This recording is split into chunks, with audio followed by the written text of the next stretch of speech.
नमस्कार साथियों, स्वागत है आपका प्रेयर क्लास में। आज जो हम पढ़ने जा रहे हैं हम गुप्त साम्राज्य। गुप्त साम्राज्य कब से कब तक चला? तो वो चला आपके 275 ईस्वी से लेकर के 550 ईस्वी तक, जब कुषाण साम्राज्य समाप्त हो गया। ठीक है, उसके बाद ये आया। तो गुप्त वंश का संस्थापक कौन था? तो श्रीगुप्त था। और अंतिम शासक कौन था? विष्णुगुप्त। वैसे तो देखो, मैं आपको इसको एक ट्रिक से बताता हूँ। वैसे आप याद रखना, गुप्त है, गुप्त की जगह आप याद रखना गुप्ता। और गुप्ता आप जानते हो कि कौन होते हैं? बनिया। और बढ़िया लोग क्या करते हैं? स्त्री बहुत पाई जाती है उनके पास, है वो लक्ष्मी जी की पूजा करते हैं। तो लक्ष्मी को आप जानते हो कि गुप्त की जगह गुप्ता याद रखना। और गुप्ता क्या करते हैं? श्री जी की पूजा करते हैं, लक्ष्मी जी की पूजा करते हैं। तो श्री गुप्त याद आ जाएगा आपको। और जब लक्ष्मी जी आई है तो अंतिम शासक कौन था? तो विष्णु जी भी आएंगे। भाई लक्ष्मी जी अगर आ गई तो फिर विष्णु जी आएंगे नहीं आएंगे? तो इस तरह से आप याद रखना। अगर आपसे पूछ ले कि प्रथम शासक कौन था, तो श्रीगुप्त था। और अंतिम शासक कौन था? तो विष्णुगुप्त था। लेकिन इनके बीच में बहुत सारे शासक हुए हैं। आपसे इतने नहीं पूछेगा आपके क्या इंपॉर्टेंट है या आपके क्या दे रखा है रीट को देखते हुए, या आप कोई भी ऐसा एग्ज़ाम दे रहे हो तो वहाँ गुप्त वंश में आपके क्या क्या इंपॉर्टेंट बनता है। तो देखो, ये कुछ शासक है जिनके बारे में आपको ध्यान में रखना है। श्रीगुप्त ये हो गए गुप्त वंश के संस्थापक। तो यहाँ आपको इनके बारे में ये ध्यान में रखना है कि जो श्रीगुप्त थे ये कौन थे? ये थे गुप्त वंश के संस्थापक। इन्होंने गुप्त वंश की क्या की थी? गुप्त वंश की स्थापना की थी। फिर घटोत्कच, तो घटोत्कच कहा जाता है कि ये गुप्तों का जो श्रीगुप्त थे इनके उत्तराधिकारी थे। और इन्होंने महाराज की जो उपाधि है वो धारण भी की थी। ठीक है, तो ये भी एक आपको ध्यान में रखना है कि जो घटोत्कच है इन्होंने महाराज की उपाधि धारण की थी। अगर आपसे पूछ ले कि प्रथम कौन सा शासक था गुप्त जिन्होंने महाराज की उपाधि धारण की थी, तो घटोत्कच था। फिर बात करते हैं चंद्रगुप्त प्रथम की। तो जो महान शासकों की जब बात आती है, यह आपसे पूछ लिया जाए कि गुप्त वंश का वास्तविक संस्थापक कौन था? तो श्रीगुप्त था। लेकिन वास्तविक का मतलब होता है कि वास्तव में जिसने गुप्तों को शक्तिशाली बना दिया, तो वो था आपके चंद्रगुप्त प्रथम।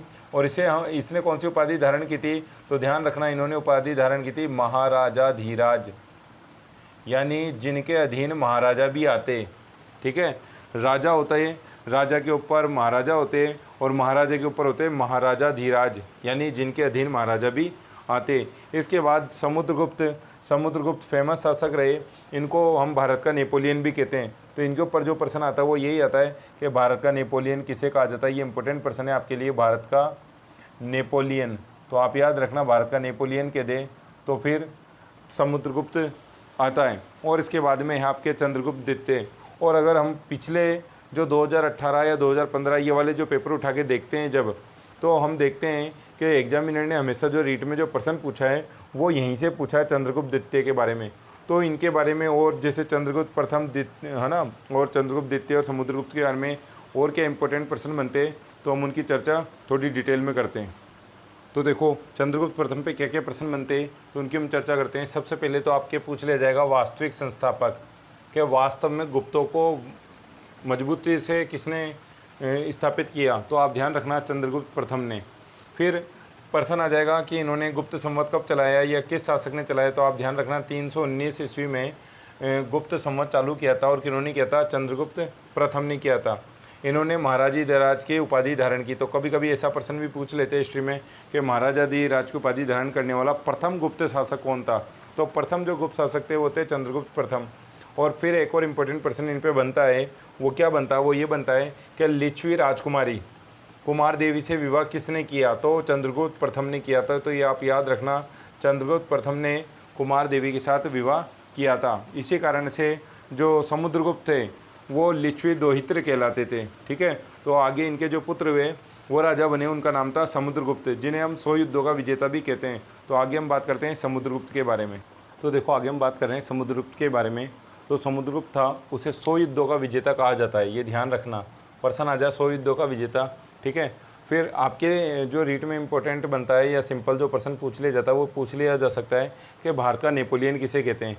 नेपोलियन वैसे फ्रांस का महान योद्धा था, लेकिन भारत का नेपोलियन किसे कहते हैं? क्योंकि वो भी कभी युद्ध में नहीं आ रहा था। उसी तरह से समुद्रगुप्त के बारे में भी कहा जाता है कि 100 युद्धों का विजेता, और ये एक भी युद्ध में नहीं आ रहा, इसने ज़िंदगी में एक भी युद्ध नहीं आ रहा।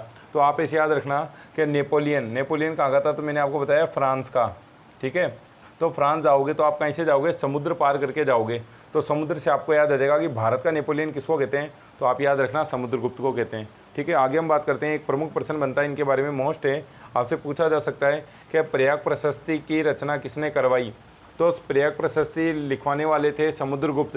राजा कौन थे, किसकी बारे में हमको जानकारी मिलती है, तो समुद्रगुप्त के बारे में जानकारी मिलती है। ठीक है, प्रयाग प्रशस्ति से हमको अशोक के बारे में भी जानकारी मिलती है, क्योंकि अशोक ने लगवाई थी। लेकिन यहाँ जो इस पर जो लेख लिखवाया वो लिखवाया था, प्रशस्ति का मतलब होता है प्रशंसा में लिखे गए लेख। तो इसको जो लिखने वाला जो रचनाकार था वो तो था हरिशेन। ठीक है, जिसने लिखा था, और जिसने इसको प्रयाग प्रशस्ति के जो खंबे पे लिखा वो था तिलबट, उत्कीर्ण कराने वाला। तो अधिकांश ये वाला नाम पूछ लेते हैं कि प्रयाग प्रशस्ति का जो रचनाकार था वो कौन था। तो आप ये याद रखना, अगर राजा का नाम पूछे तो समुद्रगुप्त, और रचनाकार का नाम पूछे कि प्रयाग प्रशस्ति किसने लिखी, तो आप बता देना हरिशेन ने। उसके अलावा हम बात करते हैं कि समुद्रगुप्त ने 6 प्रकार के सिक्के चलाए थे। उनमें एक प्रकार के थे जो सिक्का थे उस पर इनको वीणा बजाते हुए, इनके सिक्कों पे इनको वीणा बजाते हुए उत्कीर्ण दिखाया गया है। ठीक है, तो यानी इनके काल में बहुत शांति थी, खूब धन संपदा थी, कि राजा आराम से वीणा बजा रहा है, कोई टेंशन नहीं है।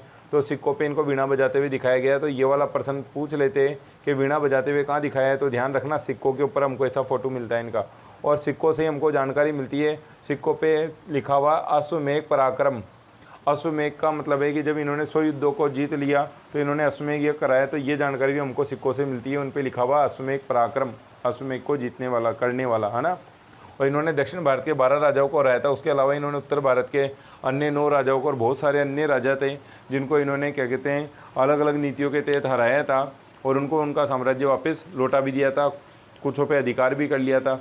तो सबसे अगर इम्पोर्टेंट आपसे प्रश्न पूछ ले तो आप याद कर लेना, भारत का नेपोलियन समुद्रगुप्त, प्रयाग प्रशस्ति समुद्रगुप्त, किसने रचनाकार, तो हरिशेन। ठीक है, तो ये इतने प्रश्न हैं जो आपको यहाँ से ध्यान में करने चाहिए। आगे हम बात करते हैं चंद्रगुप्त द्वितीय के बारे में, जहाँ से हमारे सर्वाधिक प्रश्न पूछे गए। देखो आगे हम बात करें चंद्रगुप्त द्वितीय विक्रमादित्य के बारे में। तो ये चंद्रगुप्त द्वितीय, ये इनकी उपाधि थी विक्रमादित्य। और ये चंद्रगुप्त विक्रमादित्य वही विक्रमादित्य जिनकी आपने कहानी सुनी होगी बचपन में, विक्रम और बेताल वाली, तो वही थे ये चंद्रगुप्त विक्रमादित्य। तो ध्यान रखना, शक और कुषाणों शासक को परास्त किया, और जब इनको परास्त किया तो शकों को परास्त करने के उपलक्ष्य में इन्होंने चांदी के सिक्के भी चलवाए थे। ठीक है, चांदी के सिक्के भी चलवाए थे, ये ध्यान रखना।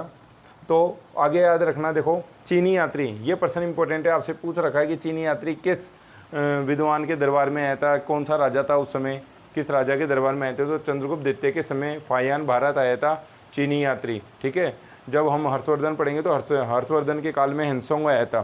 ठीक है, लेकिन हमसे पूछ ले फाहियान किसके काल में आया था, तो फाहियान आया था चंद्रगुप्त द्वितीय के काल में। इन्होंने ये प्रश्न आपके पूछा हुआ है, ये कथन दे दिया था कि फाहियान का ये कथन किस राजा के बारे में, कि उसकी प्रजा सुखी है, राजा न तो शारीरिक दंड देता है ना ही प्राण दंड देता है। ठीक है, और चांडाल जो जाति है, चांडाल जाति एक थी, वो नगर के बाहर रहती थी, और चांडालों को छोड़ करके अन्य कोई भी व्यक्ति मांस मदिरा नहीं खाता है ना। तो ये वाली चीज़ जो कही गई है ये किस राजा के बारे में कही गई है, तो आप ध्यान रखना, जब फाहियान आया ही चंद्रगुप्त द्वितीय के काल में था, तो ये बात कही गई है चंद्रगुप्त विक्रमादित्य के बारे में। इसी तरह से एक प्रश्न आता है कि गुप्त वंश का स्वर्णकाल आ जाए। ठीक है, या प्रश्न आ जाए प्राचीन भारत का स्वर्णकाल आ जाए, या भारत का स्वर्ण युग आ जाए। तो ये सारे प्रश्नों का उत्तर, स्वर्ण काल का मतलब है सोने का काल, यानी जिस काल में राजनीतिक, सांस्कृतिक, धार्मिक, आर्थिक सब तरह से उन्नति हुई हो, तो स्वर्ण काल कहा जाता था चंद्रगुप्त द्वितीय विक्रमादित्य के काल को। और इनके दरबार में नवरत्न भी रहा करते थे। ठीक है, तो लास्ट ईयर जो प्रश्न आया था वो यहीं से आया था कि प्रश्न दे दिया था निम्न में से कौन सा नवरत्न चंद्रगुप्त द्वितीय के दरबार में नहीं था।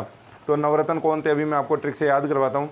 उसके अलावा आप ध्यान रखना, क्योंकि फाहियान विदेशी था, चीनी यात्री था, अब जिसने ये पढ़ रखा था तो उसी आधार पर यहाँ पे ऑप्शन में फाहियान भी दे रखा था, तो आराम से किया जा सकता था, कोई कठिन प्रश्न नहीं था। बाकी नवरत्न कौन कौन है तो उनको मैं आपको याद करवा देता हूँ। देखो आगे हम बात कर रहे हैं चंद्रगुप्त विक्रमादित्य के नवरत्नों के बारे में। तो ये नवरत्न है कालिदास, धन्वंतरी, बेताल, अमर सिंह, घटकपुर, वरामीर, वररुचि, सपनाकोर, शंकु। मुझे कैसे याद है, बहुत पहले मैंने एक ट्रिक बनाई थी, उससे याद किया था, आपको समझाता हूँ, आपको भी याद हो जाएगा। देखो ऐसे याद रखना कि 3 देवियाँ है। देवियाँ आप जानते हो 3 तरह की होती है, एक पार्वती होती है, तो पार्वती को मान लो काली, मान लो काली माता। एक धन देने वाली होती है तो धन्वंतरी हो गया, और एक सरस्वती होती है तो सरस्वती को किसकी देवी है? ताल की देवी है, तो ताल से बेताल। यानी आपको याद आना चाहिए कि 3 देवियाँ है, तो एक तो काली है तो कालिदास हो जाएगा, दूसरा धन देने वाली है तो धनवंतरी हो जाएगा, तीसरी ताल वाली है सरस्वती जी की, ताल वाली है तो बेताल हो जाएगा। तो 3 नाम याद हो गए। फिर चारों दिशाओं में अमर सिंह। 4 दिशाएं हमारे, पूरब, पश्चिम, उत्तर, दक्षिण। तो पूरब में, पश्चिम में, उत्तर में, दक्षिण में कहीं ना कोई ना कोई व्यक्ति ऐसा होगा जो फेमस हो गया होगा। अमर सिंह का मतलब है कि ऐसा व्यक्ति जो फेमस हो जाए, मरने के बाद भी लोग बाग, जैसे हम महाराणा प्रताप, शिवाजी इनको याद करते हैं, महात्मा गांधी इनको, उस तरह से। फिर तो चारों दिशाओं में कोई ना कोई अमर सिंह होगा। 4 नंबर आते हैं आपके दिमाग में आना चाहिए अमर सिंह।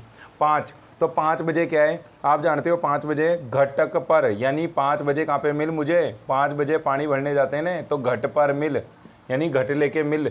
ठीक है। 6 है वरा मिहिर। तो 1 2 3 आप गिनोगे तो 6 अक्षर का नाम है पूरा। ठीक है। तो 6 पे कहाँ है? 6 वरा मिहिर, एक नाम याद करना है आपको। 7, तो 7 वाले में हमारी रुचि होती है। ज़्यादा रुचि हो जाए तो हम क्या बना लेते हैं? उसको वर बना लेते हैं। ठीक है। तो 7 वाले में क्या हो गई? जिसके साथ रुचि हो गई तो वर रुचि हो गई। ठीक है। 8, अब देखो सपनक, तो शेष लिख रहे हैं, इसको ऐसे घुमा दो तो 8 बन गया। तो 8 से आपके दिमाग में आ जाना चाहिए, ये क्या बन गया? शपणक बन गया ना, 6 से छपणक। फिर 9, तो मैंने आपको 8 याद करा दिए, तो आपको कोई शंका हुई कि मेरे पे? नहीं हुई सर। तो 9 शंका, कोई शंका नहीं है, याद हो गया 8 के 8। तो शंकु, शंका की जगह शंकु। तो इस तरह से आपको याद हो जाएंगे। 3 देवियाँ थी, पहली काली, दूसरी धन देने वाली धनवंतरी, तीसरी ताल वाली बेताल। चारों दिशाओं में कोई अमर सिंह। 5 बजे घट पर मिल, तो घटक पर। 6 अक्षर का नाम है वरा मिहिर। 7 वाले में क्या होती है? तो 7 लेते ही दिमाग में आना चाहिए वर रुचि। ठीक है।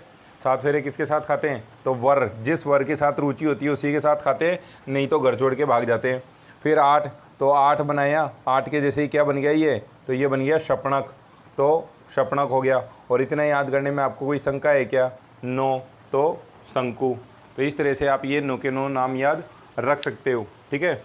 तो वैसे भी लास्ट ईयर उसने जो प्रश्न पूछा था एग्जामिनर ने, तो ऐसा कोई कठिन नहीं था। जैसे ये 3 नाम दे दिए और यहाँ पे जैसे फायान दे दिया था, तो फायान अगर यहाँ लिख दूँ तो आपको अगर ये पता है कि ये चीनी यात्री है, तो ये इसके नवरत्न के दरबार में शामिल नहीं था।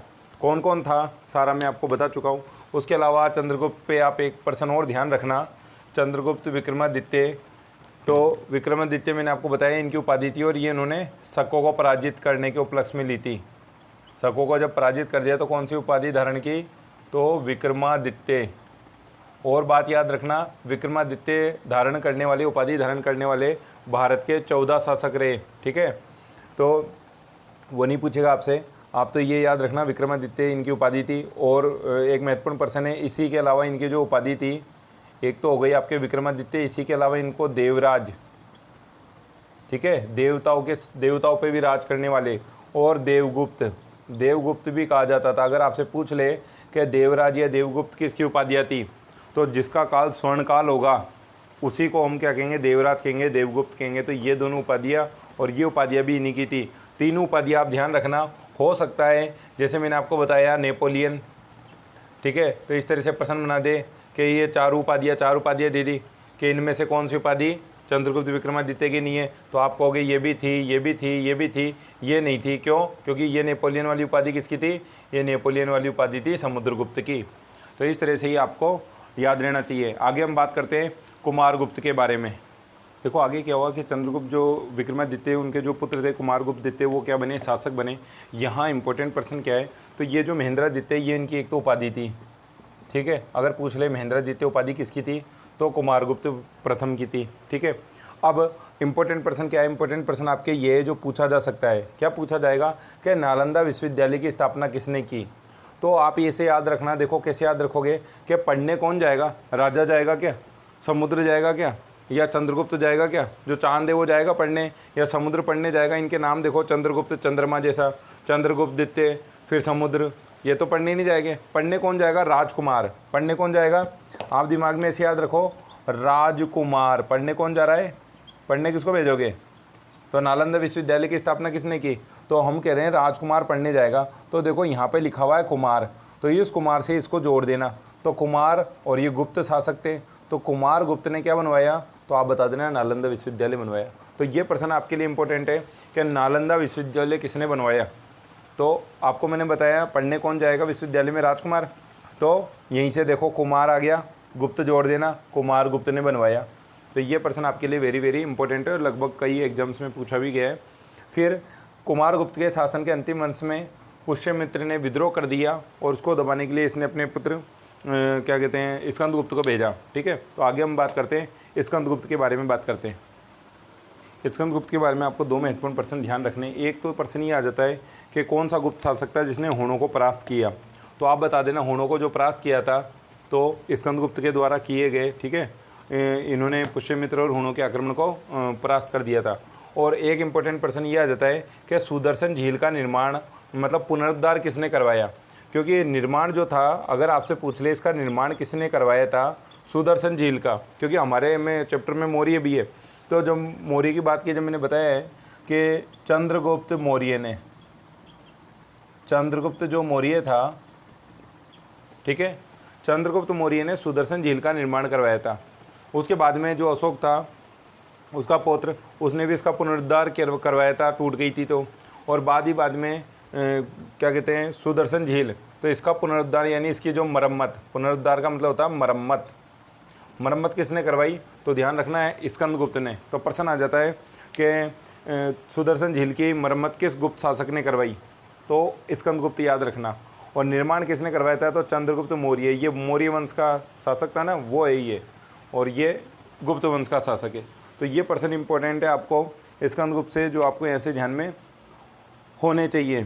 ठीक है, तो आगे हम बात करते हैं कि अगर गुप्त वंश से संबंधित आपके और क्या प्रश्न पूछ सकते हैं, जैसे कुछ किताबें प्रमुख तो उनके नाम आ जाते हैं, तो हम उनकी चर्चा करते हैं।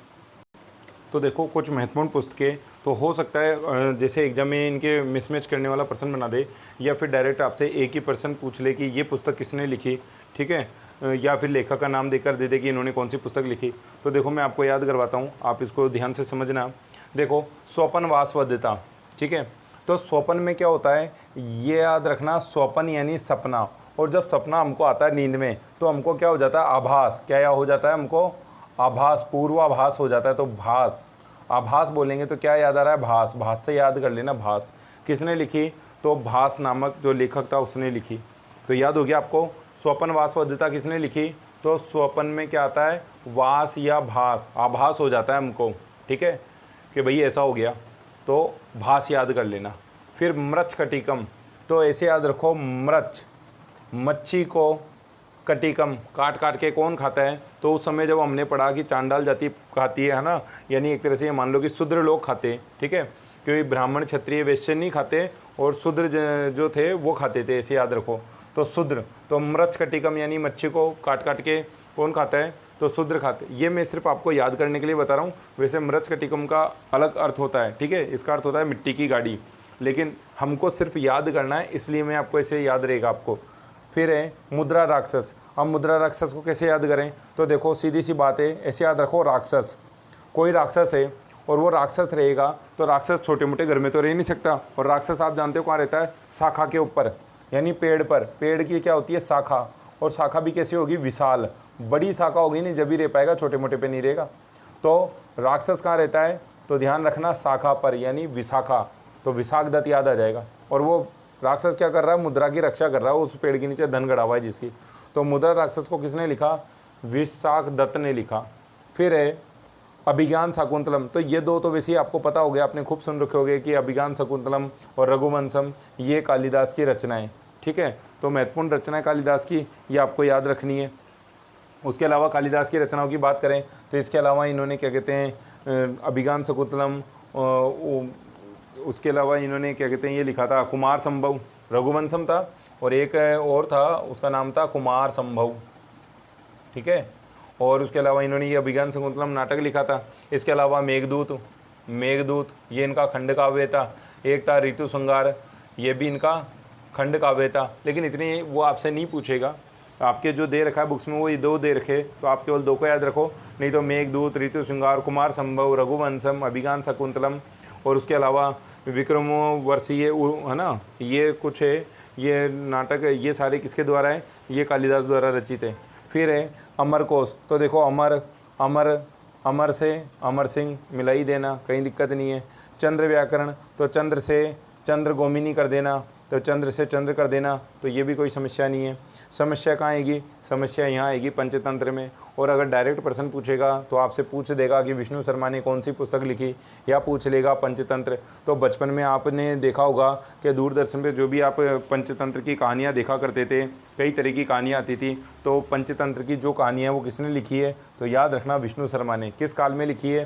तो गुप्त काल में। तो ये प्रमुख पुस्तकें। स्वप्न वास्तवता पूछ लेता है, तो सपने में क्या होता है? आभास, भास हो गया। मृच्छकटिकम, मच्छी को काट के कौन खा रहा है? शूद्र, तो शूद्रक। मुद्रा राक्षस, राक्षस कहाँ रहता है? शाखा पे, तो विशाखदत्त हो गया। अभिज्ञान शकुंतलम रघुवंशम कालिदास की हो गई। अमर और चंद्र को अमर और चंद्र से मिला ही दोगे। पंचतंत्र किसने लिखी? तो आपको सिर्फ ये पुस्तकें जो आपको याद करनी है, बाकी मैंने ही आपको समझा दिया, आपको याद हो गई होगी। तो आई होप। अब इसके अलावा एक चीज़ और आपको बताते हैं कि इनके काल में जो गुप्त काल है, अगर आपसे पूछ ले कि कौन कौन से विद्वान और हुए, तो उनके बारे में भी थोड़ा सा आपको बता देते हैं। जिसे आपसे पूछ ले, एक तो आर्यभट्ट, ठीक है, आर्यभट्ट। आर्यभट्ट किस काल के थे? तो गुप्त काल के थे। इसी तरह से आपको मैंने बताया वराह मिहिर, जो उनके दरबार के नवरत्नों में भी एक थे। 6 नंबर पे मैंने आपको बताया था वराह मिहिर। तो आर्यभट्ट हो गए, वराहमिहिर हो गए, और ब्रह्मगुप्त, ठीक है, ब्रह्मगुप्त। ये जो विद्वान है ने, ये गुप्त काल के। तो ये आप ध्यान रखना, ये गुप्त काल के विद्वान थे। और इन्होंने गणित और ज्योतिष के क्षेत्र में, गणित और ज्योतिष के क्षेत्र में विभिन्न ग्रंथों की रचनाएं की। तो आप क्यों याद रखो? क्योंकि यहाँ एक नाम जोड़ दिया जाएगा और पूछ लेंगे ये गुप्त काल का कौन सा विद्वान नहीं है। तो ये तीनों जो विद्वान हैं, ये तीनों विद्वान कहाँ के थे? गुप्त काल के थे। इसके अलावा आपसे पूछ ले मेहरौली लौह स्तंभ, मेहरौली लौह स्तंभ, ये क्या है? लोहे का बना हुआ एक स्तंभ है, जिस पे इतने साल हो गए, आप देख लो कि जब से लेकर के अब तक, गुप्त काल से लेकर के अब तक के हज़ारों साल हो चुके हैं, फिर भी इसके ऊपर जंग नहीं आया है। और जो तो काहे का बना हुआ है ये बना हुआ है लोहे का। लेकिन इसके ऊपर ऐसा कहा जाता है कि इस तरह का लोहे के साथ इस तरह का लेप किया हुआ है इसके ऊपर, कि इसके ऊपर बरसात में खड़ा हुआ है ये आज भी। ये मेहरौली लोह स्तंभ कहाँ है? तो याद रखना, ये दिल्ली के अंदर है। ये कहाँ पे है? ये वर्तमान में दिल्ली में है, ठीक है। तो ये मेहरौली लोह स्तंभ भी किससे संबंधित है? तो याद रखना चंद्रगुप्त द्वितीय, चंद्रगुप्त जो विक्रमादित्य पढ़े थे उनसे ही संबंधित है ये, ठीक है, उनके टाइम पीरियड में बना था। तो चंद्रगुप्त विक्रमादित्य से संबंधित है। मेहरौली का लोह स्तंभ जो दिल्ली में स्थित है, इस पर आज तक जंग नहीं लगा है। तो वैज्ञानिक बहुत खोज कर चुके हैं, लेकिन आप जानते हो आजकल हम कोई काम करें और उस पर लोहे पे जंग लगी जाती है। लेकिन ये हमारी, यानी उस समय की जो टेक्नोलॉजी थी या जो हमारी साइंस थी, वो कितनी अच्छी थी। तो आई होप आपको ये गुप्तकाल वाला वीडियो अच्छा लगा होगा। अगर अच्छा लगा है तो इसको लाइक कीजिए। Okay, thank you.